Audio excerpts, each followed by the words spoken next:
So March is National Colorectal Cancer Awareness Month, and with colon cancer being found in an increasing number of younger adults, the pressure is on to screen millions more. Yeah, that's right. So joining us now to tell more about colon cancer is friend of the show and cancer survivor, Barbara Majeski. Thank you for coming in and talking to us about this. Thank you so much for having me. Yes, you are such glowing. a personal Thank story you. with us, and you look amazing. Thank you. I appreciate it. So talk to us, take us back. How did you find out that you had colon cancer? You know, first of all, I'm so grateful to be able to share this story because I had symptoms for years that kept going misdiagnosed.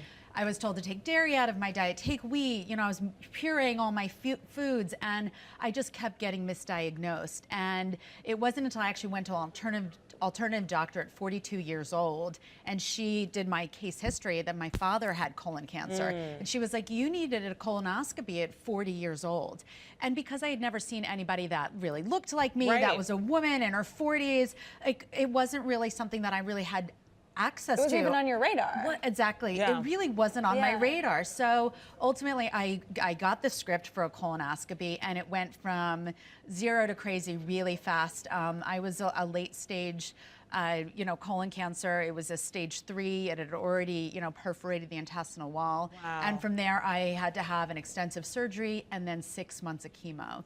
So it was pretty intense. I have 3 kids. At the time, they were 12, 10, and 4 years old. Yeah. So, it was a difficult time, but I'm grateful to be on the other side of it and give a new face to what I think, colon cancer, my demographic is on the rise. Yeah. We're on the rise, and I think it was an older person's disease. Yeah. So what were those symptoms that you said you were experiencing? I was just chronically distended. I would just walk around with a pot belly. I just wasn't digesting food. I always felt lethargic, and I knew, you have an instinct that something just digestively was wrong, and I kept going to the doctor over and over again. But I had just finished my second New York City marathon, so I wasn't necessarily presenting. You seemed healthy. I seemed healthy. I looked healthy, but something was off. And I want to give women, I want to give young adults a voice to say, you know what, press your doctor for a screening. Yeah. Press for it, because now they've lowered the baseline to 45 years old from 50,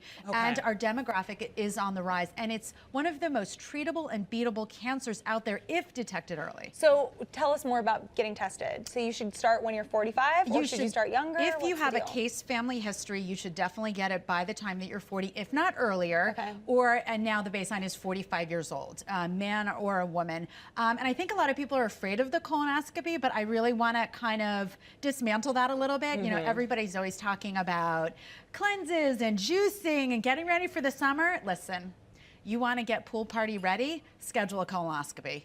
It's the prep. There you go. We'll get you ready. You don't want to do a colonoscopy, then call it a cleanse and get her done. Because it's not that big of a deal. I'll tell you what, chemo, cancer, surgery, putting your family through that, that's a big deal. Colonoscopy, get your skinny on. You just do it, right? Just do it. You said that you're glowing because you literally are, and you've been through some things for sure. I know you mentioned that there were some difficulties with your marriage. As this was all happening? As right before my diagnosis, my marriage had come to an end. So I wasn't really able to handle that. I was actually in chemo treatments and marriage counseling at the same time. So I went from chemotherapy to marriage therapy. And, I'm on the other side with a new kind of zest for life of, you know what, I really have more in me. I want to go for it. I want to, nothing changes if nothing changes, right? I had to change what I was doing and go for it. And now I'm on the other side of cancer, and I want to do more things. And that's, where I'm at today. How did you power through everything at once? Like, what tips would you have for someone that's going through something? I have to say, my kids were watching and knowing like how I couldn't handle my diagnosis, but I could handle how I was handling it with my attitude and how I ate and how I took care of myself. And although I had moments where I was really crippled by the chemo, I was really just, I knew I had more in me. And, your attitude is everything. And knowing that my kids had to see how you handle adversity really held me to a higher standard. At So 3 inspiring. kids, they had to see it. Life happens, and as you said, I still got more in me. Still got more in me, yes. And you do when you're here today.